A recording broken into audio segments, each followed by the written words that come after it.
Welcome back to Movie Recaps. Today I will show you a biography, comedy, drama film from 2011, titled The Intouchables. Spoilers ahead. Watch out and take care. One late night in Paris, Driss is driving his employer Philippe through the city. When waiting in traffic gets too boring, Driss breaks the speed limit and begins driving quite fast, dodging other cars and not caring about traffic signs. This causes the police to go after him, and Driss bets €100 that he can lose them, but after driving under a bridge, the cops catch up by ambushing them from both sides. Driss doesn't look too worried though, and this time, he bets €200 that he can get them an escort. The cops make him leave the car and he starts acting then, behaving offendedly and telling them Philippe can't move and he was taking him to the hospital. The officers find proof of this when they find the wheelchair in the truck, and when approaching Philippe, they see him convulsing, which is also an act. Seeing as it's an emergency, the cops forgive Driss for breaking the speed limit and offer themselves as escorts on his way to the hospital. To celebrate winning the bet, Driss plays September by Earth, Wind and Fire, and when they arrive at their destination, he shares a smoke with Philippe as soon as the cops are gone. Driss promises he'll handle it and drives them away just before the hospital staff could find them. This friendship began many months ago. Philippe and his assistant Magali are holding interviews to find a new caretaker for him, but it isn't going too well, because all applicants have very standard or awkward answers to their interview questions. But they're suddenly surprised when Driss storms in, ignoring the fact it isn't his turn quite yet, because he only wants some papers to be signed saying they won't hire him so he can get the unemployment benefits. He's blunt and a little rude, even hitting on Magali, but Philippe finds him amusing and asks him to come back the next day for his signed papers. Driss goes back to his home in a humble neighborhood and tries to take a bath while all his little siblings bother him, only managing to get it done in time thanks to his sister Mina, who is a bit older than the others and more responsible. While waiting for their mom to arrive, he looks through the window and notices his brother Adama getting out of a suspicious car. When the boy enters the apartment, he just says he was at school and leaves again after grabbing his bag, causing Driss to be even more sure that he's up to something. In the evening, his mom arrives, and he gives him a Fabergé egg he stole and tells her he's been away on vacation when she asks. She isn't happy to see him though, because he disappeared for 6 months and never called, and now he's shown up out of nowhere as if her home was a hotel. As she's absolutely done with all his lies and she has other children she has to take care of, she kicks him out and tells him not to come back. Driss spends the night having a smoke and some snacks with some neighborhood friends. The next day, Driss goes back to Philippe's house for his papers, and he's received by the housekeeper Yvonne, who shows him around the place and tells him about Philippe's daily routine. She also shows him the room he would get for himself with his very own bathroom.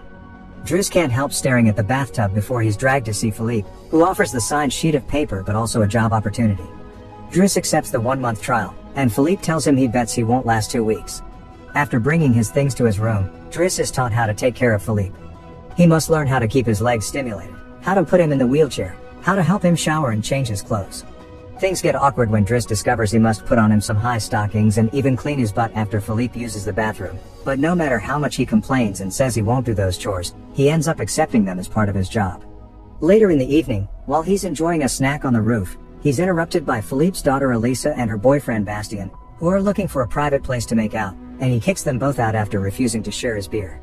Driss quickly gets used to the daily routine with Philippe, even if at first he does make some mistakes he learns from, like handing the phone to Philippe instead of putting it on his ear or forgetting the baby monitor while having a bath. He also learns to organize his mail in different folders, most of the letters he opens for Philippe, but there's a series of private ones he isn't allowed to look at. When he finds a flyer promoting female escorts, he decides to start a file just for those instead of throwing them in the trash as Philippe says. It's not all work in this new life though. Driss still makes sure to have a good time. He keeps trying to hit on Magali to no avail, and sometimes calls escorts to join him in bed. One morning, after Yvonne comes to his room to scold him for being late, she finds some dangerous weapons in his bag, but she doesn't comment on them yet.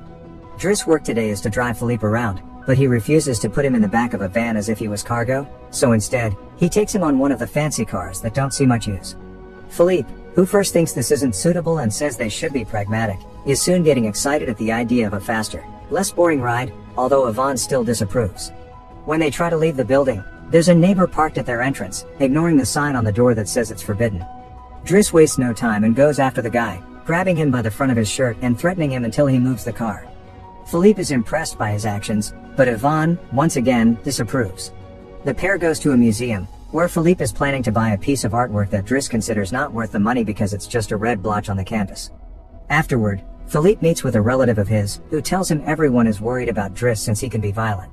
He's also discovered he has a criminal record, but Philippe doesn't care. He appreciates Driss because he doesn't pity him and doesn't mind joking around with him. After another failed attempt at hitting on Magali, Driss has dinner with Yvonne in the kitchen while listening to Philippe dictate a letter to Magali. Claiming it's a private conversation, Yvonne turns off the baby monitor and proceeds to explain what's going on.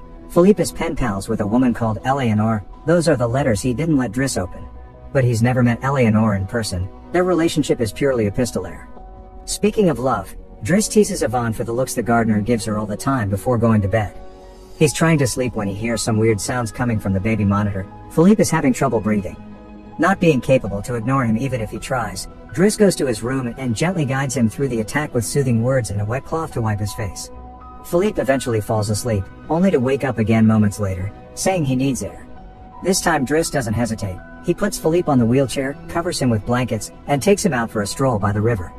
This is the first time Philippe has seen Paris at night in a long time, and now he's more relaxed. He explains to Driss that the medicine can only do so much and he sometimes experiences phantom pain.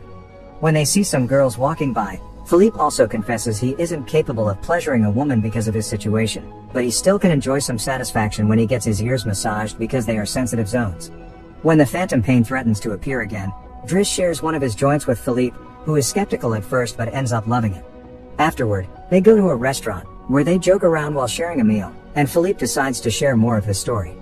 He met his wife when they were students, and shortly after they got married, she had 5 miscarriages and was diagnosed with an incurable, terminal illness. That's when they adopted Elisa.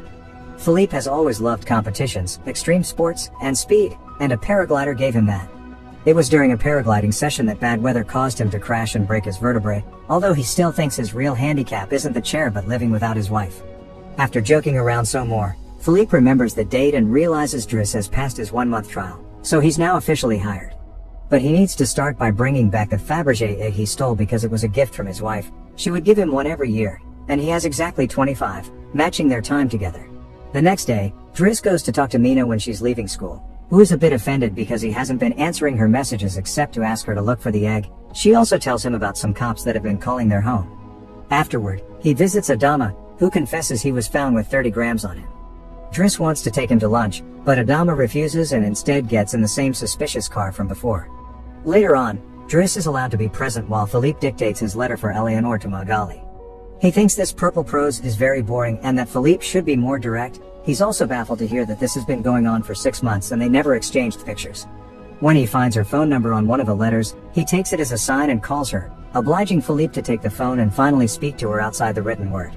Their conversation goes so well, Philippe is now on the phone with her all the time, even right before he and Driss attend the opera, during which Driss laughs and makes fun of the costumes. The next day, Driss convinces Philippe to accept to exchange pictures with Eleanor and chooses one of him in the wheelchair. Afterward, while he's painting, Elisa bursts into his room to ask him for cigarettes and makes fun of him for trying to be artistic. Getting angry, he kicks her out before going to see Philippe, who is currently asking Yvonne to change the chosen picture for one of him when he wasn't quadriplegic. She hides the picture inside the escort file right before Driss burst in, complaining about Elisa and telling Philippe he needs to discipline her, something Yvonne agrees with. Philippe agrees to talk to her, but he's mostly surprised when Driss lets it slip that he's been painting. Days continue to pass, and the friendship between Philippe and Driss continues to grow. Driss takes him to play in the snow and brings him with him when he goes out for a run. Philippe gets him his first suit and scolds his daughter while Driss listens to him through the baby monitor. When Driss finishes his first painting, he shows it to Magali, who slaps him when he tries to kiss her. Philippe, however, likes the painting and promises he'll try to sell it. The two of them have a great time with each other, enjoying things like getting a faster car, sharing joints, and even hiring escorts together. When Philippe's birthday comes, he isn't very excited about it. Every year, he pretends to be surprised that they're throwing a party and has to meet with all these relatives that only come to see him on the date to check he's still alive. Philippe says it'll all be rather boring. While he and the guests enjoy some live classical music, Driss searches for Elisa, who is crying in her room after having taken some of Yvonne's pills, which won't kill her as she expected. The reason why she's sad is that Bastien broke up with her and called her a tart, so she asks Driss to talk to the boy, which he accepts to do for a price. Meanwhile, Philippe is showing Driss painting to his relative and manages to convince him to buy it for 11,000 euros. Driss goes back to the dining room and chats with Yvonne, who tells him Magali is in a relationship with someone named Fred, but things are rather rocky at the moment, giving Driss hope. As the party begins to die down, Philippe makes Driss listen to some of the most important songs in classical music history, but he could only joke in response. After the band is done, he brings his iPod and plays Boogie Wonderland by Earth, Wind and Fire before he starts dancing right in the middle of the floor. He's an incredible dancer and he even convinces the rest of the party to join him and dance with him, which Philippe enjoys watching.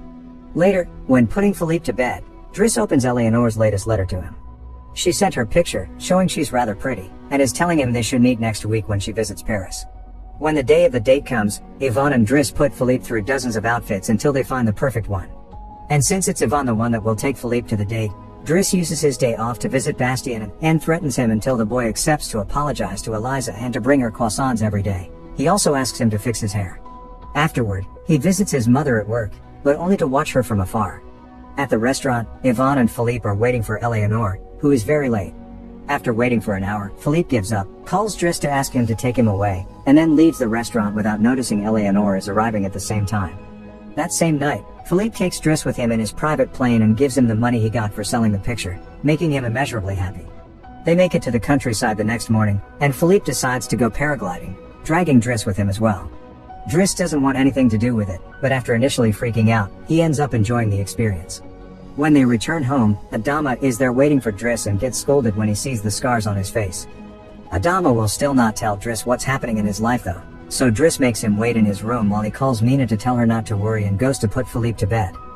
Philippe, however, isn't sleepy yet. After making Driss look at a painting with him, he asks him about his family, which Driss at first doesn't want to talk about, but eventually gives in. It turns out Adama technically isn't his brother and his parents aren't actually his parents, they're his aunt and uncle. They fetched him from Senegal when he was 8 because they couldn't have kids, and his real name is Bakari Bassari, but because other kids had that name, they called him Idris, and that became Driss. One day, his aunt miraculously was able to conceive, and after his uncle died, there were other men and more kids as well. In the same way Driss had talked to him about Elisa, Philippe points out that Adama needs discipline, so he fires Driss so he can be there with his family because he can't spend his whole life taking care of an old man. The next morning, after Bastien has brought his daily croissant while wearing a better hairdo, Driss packs his bags and gets ready to go. Magali comes to say her goodbyes, and when Driss tries to hit on her one last time, Magali introduces him to his significant other Fred, which is short for Frederic. Turns out Magali isn't interested in men, and Driss gives up on the spot. On his way out of the house, he gives the baby monitor back to Yvonne and teases her for having lied to him about Magali just to mess with him. In return, she gives him the escort file he had started, and he's disappointed to find the picture he had chosen is hidden there. Driss throws away the file, but he keeps the photo for himself. Once outside, he finds a car once again blocking the entrance, so he asks him to move away even if he doesn't work there anymore. When Adama calls him out for it, Driss says it's a matter of principle. A few hours later, the two brothers go pick up their mother at the station while back at the house. Philippe is having his first dinner together with his new caretaker, who is stuffy and boring, and Philippe decides to leave him without even having a bite. Since Yvonne is out on a date with the gardener, nobody is there to scold him for it. As days pass, Driss goes back to his old life. He hangs out with his old friends again and tells the guys from the suspicious car not to bother Adama anymore. When he goes to an interview he doesn't have enough experience for, he manages to win over the employer by calling himself pragmatic and using all the art knowledge he acquired while working for Philippe.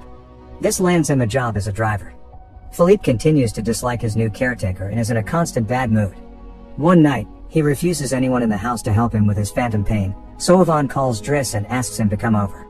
That's how they find themselves in the situation from the beginning, with the cops chasing after them first and escorting them to the hospital later. After that little adventure, Driss drives Philippe to the coast, and the sight of the sea helps Philippe calm down. Sometime later, Driss takes care of Philippe's overgrown beard before taking him to a restaurant for lunch, but he doesn't stay, because someone else will be making Philippe company today. Driss wishes him luck and finally gives him back his egg before leaving, and Philippe starts worrying about being alone until he sees who his date is, Eleanor, who is delighted to see him and doesn't mind the chair at all. The real Count Philippe Pozzo di Borgo now lives in Morocco. He has remarried and has 2 daughters. The real Driss, actually called Abdel Yasmin Selu, has his own firm and is also married with 3 children. The 2 men continue to be very close friends to this day. Make sure to subscribe and turn on notifications so you can watch more videos like this. Thanks for watching.